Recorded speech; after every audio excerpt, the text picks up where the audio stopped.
আজকে চলে এলাম বিনা নিমন্ত্রণে বিয়ে বাড়ি। তো দেখতে পাচ্ছ বিয়ে বাড়ির একদম ভিতরে চলে এসেছে। তো বিয়ে বাড়ি ঢুকা মাত্রই নিয়ে নিলাম একটা লস্যি। তো লস্যিটা খুবই ঠান্ডা ছিল, আমার মোটামুটি ভালো লেগেছে।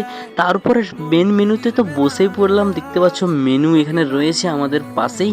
তারপরে প্রথমেই দিয়েছে আমাদের পোলাও ভাত ঘন ঘন কাজু বাদামের সাথে। তো প্রথমে কাজু বাদামটা খেয়ে নিলাম, তারপরে ছিল চিলি চিকেন, তারপরে লেবুটা দিয়ে সাদা ভাতের সঙ্গে ডাল, তারপরে ক্রিস্পি আলু ভাজা দিয়ে ওটাকে ভালো করে মেখে মুখের ভিতরে চালান করে দিলাম। ওহ, সেই তৃপ্তি ছিল। তারপরে মেন যেটা চলে এলাম, মাটন, গরম গরম মাটন ছিল।